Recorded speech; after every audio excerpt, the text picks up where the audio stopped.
पाकिस्तान की टी20 current team के players को जब बीबीएल के अंदर सिलेक्ट नहीं किया गया तो बहुत सारे लोग इस चीज की अपील कर रहे हैं कि बाबर आजम मोहम्मद रिजवान शहीन अफरीदी को टीम के अंदर वापस लेकर आइए और ये जो प्लेयर बीबीएल के अंदर ही सिलेक्ट नहीं हो सके इनको पाकिस्तानी टीम से भी बाहर निकाल दीजिए क्योंकि ये आपके लिए कचरे का सामान है।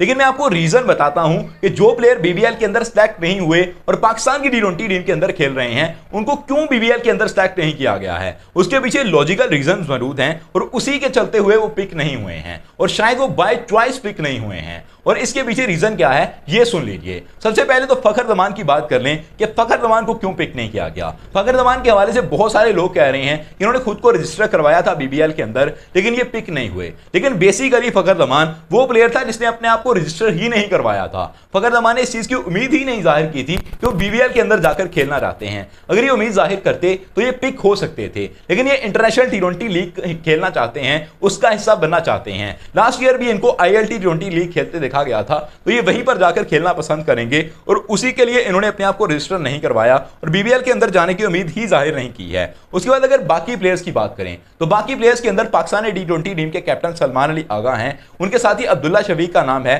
साइम अयूब का नाम आ रहा है और नसीम शाह का नाम इस लिस्ट के अंदर है। ये वो प्लेयर हैं जिनको लेकर ये कहा जा रहा है कि पाकिस्तानी टी20 टीम के अंदर इनको बार बार खिलाया जाता है और इनको टॉप रैंकिंग के तौर पर रखा जाता है, इनको टॉप प्रायोरिटीज के तौर पर रखा जाता है, लेकिन ये आकर बीबीएल के अंदर क्यों सिलेक्ट नहीं हो सके। तो असल के अंदर मामला इस तरह से नहीं है जिस तरह से शो करवाए जा रहे हैं। इन लोगों को पिक किया जा रहा था लेकिन ये लोग जानबूझकर पिक नहीं हुए। अब आप कहेंगे कि ड्राफ्टिंग के अंदर नाम दे दिया फिर जानबूझकर पिक नहीं हुए, इसका क्या मतलब है? ऐसे तो पॉसिबल ही नहीं है। ऐसे पॉसिबल है जब कोई भी प्लेयर अपना नाम किसी लीग के अंदर देता है तो अपनी कैटेगरी खुद बताता है। वो बताता है कि इतने पैसों तक वो जाना चाहता है, इससे नीचे की कैटेगरी के अंदर मैं सिलेक्ट नहीं होना चाहता। अगर इससे नीचे मेरी कैटेगरी बन रही हो तो फिर मुझे अपना लीजिएगा, मुझे आप ड्रॉप कर दीजिए, किसी और प्लेयर को सिलेक्ट कर लीजिएगा। असल के अंदर जो टीमें थी उन्होंने अपने प्लेयर्स को पहले ही पिक कर लिया था, जो टॉप कैटेगरी थी उनके प्लेयर्स को पहले ही सिलेक्ट कर लिया गया था। तो पाकिस्तान के ये जो प्लेयर थे जो मैंने आपको 4 नाम बताए हैं ये अपने आप को टॉप कैटेगरी के अंदर रखना चाह रहे थे या इन्होंने एटलीस्ट सेकंड कैटेगरी के अंदर जरूर रहना था।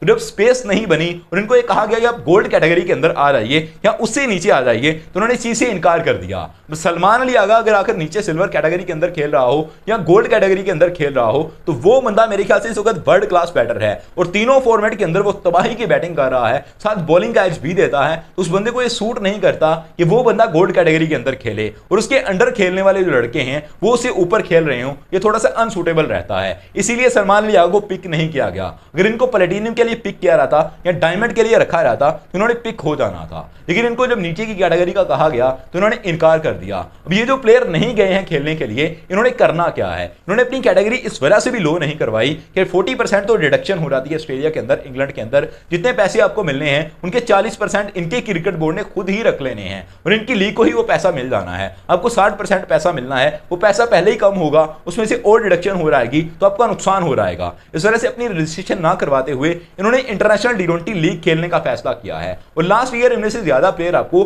ILT टी20 लीग के अंदर खेलते हुए नजर आ रहे थे। उसके अंदर तो पाकिस्तान के आजम खान जैसे प्लेयर भी सिलेक्ट हो जाते हैं और पैसा अच्छा खासा मिल रहा होता है। तो उसी टाइम फ्रेम के अंदर ये लीग होने वाली है, उसी टाइम फ्रेम के अंदर ILT होने वाली है। तो प्लेयर्स ये चाहते हैं कि उनको ILT के अंदर खिलाया जाए और थोड़ा सा उनको फ्री हैंड मिल जाएगा कि थोड़ा खुलकर खेल सकते हैं। बीबीएल के अंदर थोड़ा सा प्रेशर उनके ऊपर रहेगा।